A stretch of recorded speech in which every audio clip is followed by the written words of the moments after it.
Ça fait vraiment plaisir d'être là avec vous ce soir. Une journée, une soirée que je n'oublierai probablement jamais de toute ma vie. Vous m'entendez bien là? Sans problème? Waouh! Partagez cette place aujourd'hui avec ces personnes qui m'ont précédé pour moi est particulièrement saisissant parce que vous le découvrirez pourquoi. Aujourd'hui, je vais partager avec vous ce que j'ai vécu dans ma vie personnelle. Et j'espère que chacun d'entre nous en tirera quelque chose. En 1981, une femme africaine, une entrepreneure, courageuse, battante, travailleur, s'apprêtait à aller faire le tour de ses entreprises. Une entreprise, donc, petite de commerce. Elle était très enceinte, 5 mois de grossesse, prête à partir dans sa VW ou Volkswagen, la petite coccinelle, pour ceux qui connaissent. Qui connaît la coccinelle, Volkswagen? Voilà. Donc à l'époque, c'était une voiture de luxe. Okay?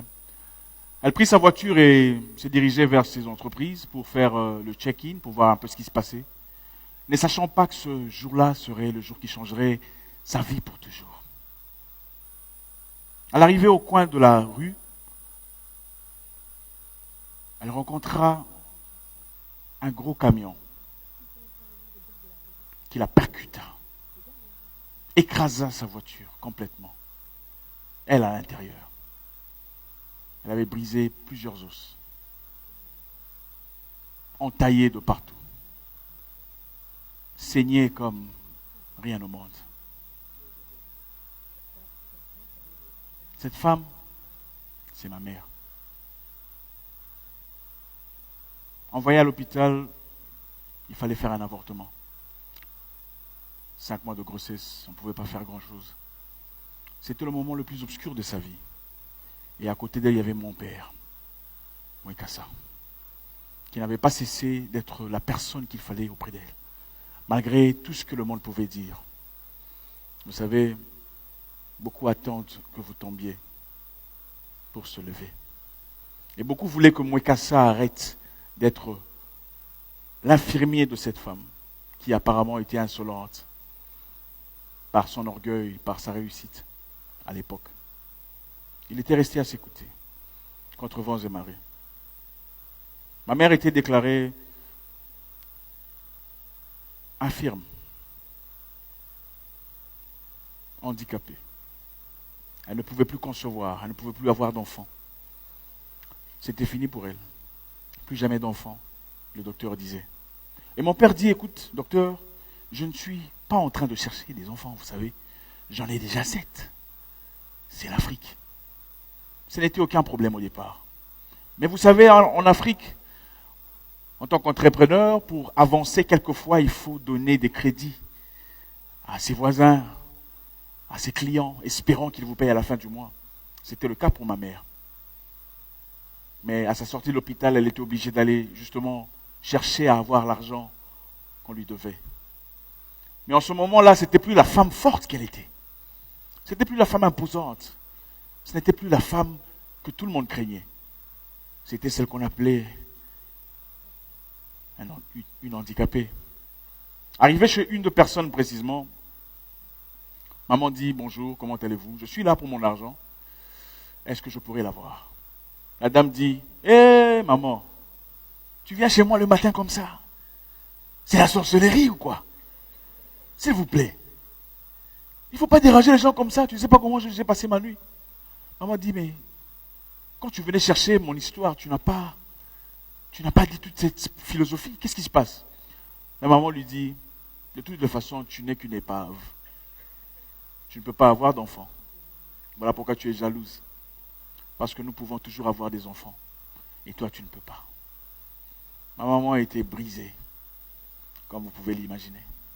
Elle voulait simplement son argent. Des choses qu'elle avait données à crédit. Une épave, incapable de produire, inégale aux autres femmes. À quoi pouvait bien-elle servir? Elle pleurait. Elle pleurait. Et mon père essayait de la consoler, comme d'habitude. Maman pleurait, elle était détruite. Moi, une épave aujourd'hui. Une femme brave comme moi. Une femme indépendante. On m'appelle épave parce que j'ai besoin de mon argent.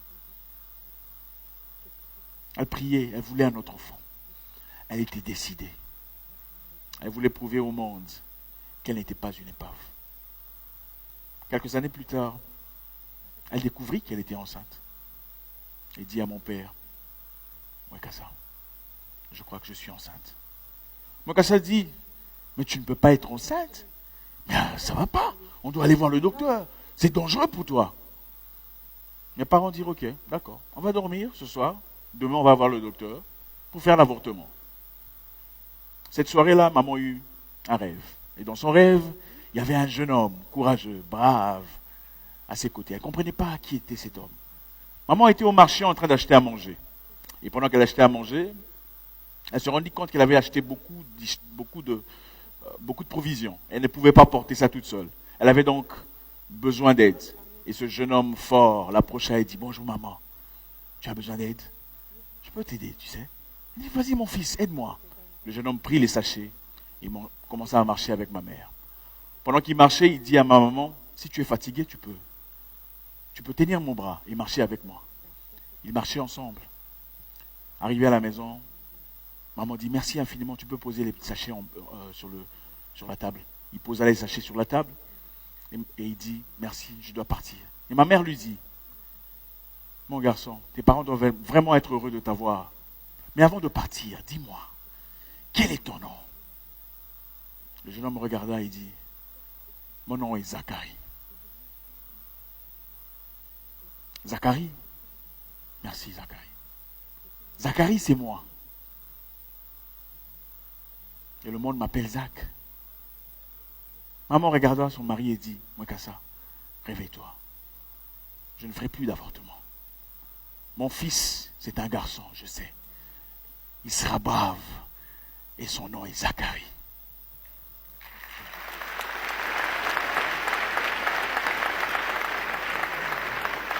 Mon père dit, mais non, tu es folle, ça va pas.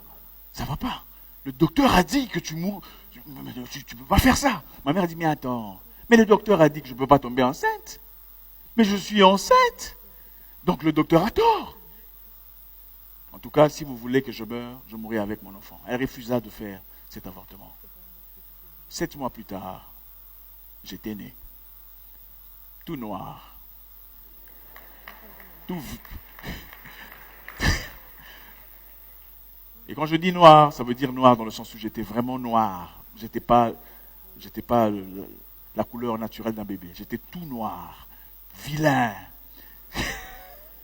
Et je criais, yeah! Je suis venu sur terre en me battant. J'ai réclamé ma place sur terre. Avant moi, il y avait un enfant. Mais cet enfant ne pouvait pas naître. Parce qu'il fallait que je vienne. Ma jeunesse était agréable. Dans une famille, ok, nous n'étions pas riches. Mon père n'avait jamais été riche. Mais nous avions le minimum. La lecture, les études. Pour mon père, c'était l'école où tu quittes ma maison. C'est l'école où tu quittes ma maison. Et on a eu une jeunesse très agréable. Mon frère à moi, Gabi, qui a 3 ans de plus que moi, 3 ans de plus que moi, avait vraiment l'habitude de me perturber. On se prenait beaucoup la tête. Et à un moment donné, je me souviens, un jour, mes amis venaient à la maison pour regarder un film avec moi. Alors Gabi était le genre de personne où maman donnerait à chacun un verre de lait, il prendrait son verre de lait et voudrait mon verre de lait. Et ça partait toujours en bagarre. Ce jour-là, on regardait un film intéressant entre copains. Gabi vint, je ne sais pas où il était, arrivé à la maison. Nous, on était excités, en attente de regarder notre film. Il vient et il prend la télécommande et change de chaîne. Il dit, vous regardez des choses inutiles. Ça, c'est plus intéressant. Et c'était quoi? Des fourmis en train de se... Mais attends, mes gars, ça va pas. Pourquoi tu m'embarrasses devant mes amis? Il me pousse. Qu'est-ce que tu vas faire? Que pouvais-je bien faire? Il était plus âgé, plus fort. Alors je partais chez mon père en criant, papa, j'en ai marre, je ne peux plus. Je ne peux plus, je ne peux plus. Mon père me dit, je suis fatigué de vos histoires. Zach, est-ce que tu ne peux pas aller jouer au football ou va faire de la boxe? Il ne savait pas ce qu'il avait dit, mais il avait sémé une sémence en moi ce jour-là. Ce même jour, je partais chercher un club de boxe. L'objectif n'était pas de battre mon frère, l'objectif était de l'intimider. J'espérais qu'à un moment donné, il serait intimidé. Et effectivement, 1 an plus tard, il arrêtait de m'intimider. Enfin, c'était petit. Toi, tu blagues avec moi. Hein? Si tu blagues avec moi, je vais te rosser, mais il sort. Pourtant, avant, il ne me demandait pas, il sautait sur moi. Mais en ce moment-là, c'était, toi, tu penses que tu es boxeur, hein? Toi, tu penses que tu... Il sort. Ça a marché. C'était mon objectif principal. Mais comme vous le savez, je suis issu d'un pays qui avait des difficultés à l'époque, la guerre et tout le bazar. J'ai grandi ainsi, dans le monde du sport, je me suis musclé l'esprit et le corps. Et à un moment donné, on m'a arrêté à maintes reprises, voulant que j'adhère aux forces armées rebelles pour faire des choses incroyables. Et j'estimais ça complètement incohérent. Et puisque j'avais hérité de ma mère sa façon de s'exprimer, je disais ouvertement, je ne suis pas intéressé à faire votre histoire. Alors je devenais peu à peu comme un résistant. Alors ça devenait dangereux pour moi. En ce moment-là, mes parents ont décidé de m'envoyer en Europe, espérant me donner une opportunité d'études, comme beaucoup de jeunes Africains d'ailleurs. Mais à l'époque, on ne pouvait pas y aller parce que il y avait pas les ambassades étaient presque toutes fermées. Alors, il fallait aller quelque part ailleurs pour chercher un visa Schengen pour progresser en Europe, en France précisément. Alors, je me retrouvais dans un pays étranger, anglophone, en attente d'un visa. J'avais quitté mon pays. Je rêvais déjà de mon avenir en France, dans les rues de Champs-Élysées. J'étais coincé dans un pays anglophone. Et je me souviens, une soirée, pendant que je marchais, je rentrais à la maison, 2 personnes surgirent dans le noir, avec des baïonnettes. J'étais tout seul. Et je savais qu'il ne fallait jamais résister. J'avais mon portefeuille et mon passeport. Vous savez qu'est-ce qu'ils ont pris? Mon passeport. Oui. Le seul passeport avec lequel je pouvais avoir un visa pour aller en Europe était pris. Je ne pouvais donc plus aller en Europe à cause d'eux. J'ai commencé à pleurer. Mais mon Dieu, pourquoi? Pourquoi c'est à moi que ça arrive? Qu'est-ce que je veux faire? Je ne veux pas rester ici. J'ai commencé à pleurer. Mais je ne comprenais pas que c'était une ouverture à autre chose. J'étais coincé dans un pays tout seul, à la merci de la vie, ne sachant pas où aller, que faire. J'ai fait des boulots incroyables. J'ai lavé des voitures. J'ai surveillé des voitures. J'ai été à maintes reprises insulté par des personnes qui ne valaient pas plus que moi. Parce que je faisais des boulots incroyables. Incroyables à l'époque. Mais je ne savais pas que j'étais forgé. J'étais en train d'être forgé à devenir une personne différente. Une personne d'influence. Une personne qui laisse des marques. Les choses mauvaises ou terribles ou douloureuses qui nous arrivent, ne nous arrivent pas toujours pour les mauvaises raisons. Dans ce pays-là, c'est là où je commençais la boxe, professionnellement. Parce que je n'avais pas d'autre issue. C'était la seule façon de pouvoir survivre, de pouvoir payer à manger. Mon père m'envoyait $200 à la fin de chaque mois. Mais que peut-on bien faire avec $200 dans un pays étranger? Pas grand-chose. Mais à un moment donné, j'ai dit à mon père, papa, je ne veux plus que tu m'envoies de l'argent. Je suis assez grand pour me battre. Et je me battais. Mais je savais, nous vivions dans une maison de 2 chambres, à 25. Tous ces jeunes étaient ambitieux, courageux, voulaient se retrouver dans la vie, voulaient faire quelque chose de positif. Mais je savais où je devais être. Ce n'était pas là. Je voulais une vie différente. Malgré les difficultés auxquelles j'étais confronté. Je savais qu'il y avait issue. Tout le monde naît nu, mais personne ne naît démuni. Nous avons chacun une chose, quelque chose de spécial, quelque part, en vous. Une chose qui vous sépare de tout le monde. J'étais plus fort quand j'étais plus jeune. J'intimidais presque tous mes amis de l'école. Mais qui peut bien faire de l'argent ou vivre de sa force, je me disais à l'époque. Avez-vous déjà vu un diamant à l'état brut? Il n'a pas l'éclat d'un diamant que vous connaissez. J'étais un diamant à l'état brut. Mais le temps, les difficultés, les souffrances, les revers de la vie ont nettoyé, lustré ce diamant que j'étais. Je suis devenu champion intercontinental de boxe, sans expérience amateur. Beaucoup font 100 combats, 200 combats amateurs avant de devenir professionnel, ayant toute l'expérience possible. Je n'ai jamais connu ce monde. Je suis entré dans le monde professionnel et j'ai commencé à bombarder ces professionnels.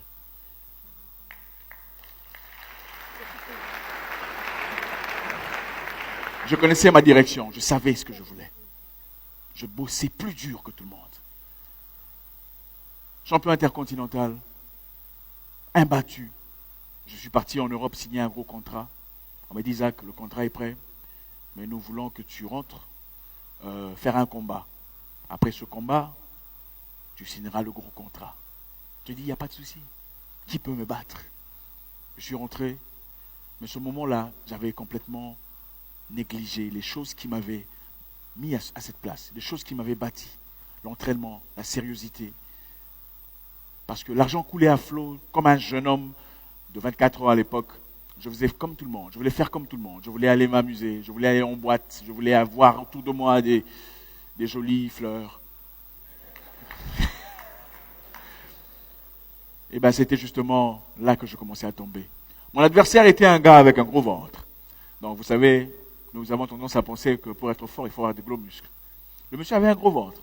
Je me disais, mais c'est grave, ça c'est de l'argent facile, emmenez-le. Mais je ne savais pas que c'était le moment qui changerait ma vie aussi. Le monsieur m'avait rossé comme jamais je n'avais été rossé. Et c'était une leçon de vie. Le contrat en Europe. Au revoir. J'ai traversé un moment très difficile en ce moment-là. C'est là que j'ai compris que toute situation que tu rencontres dans la vie est une porte ouverte à une nouvelle réalité. Peu importe ce que c'est, que ce soit la douleur, la peine, vous avez perdu quelque chose. Le moyen principal de votre revenu vous quitte. La personne principale de votre vie vous quitte. Est une porte ouverte à une nouvelle réalité.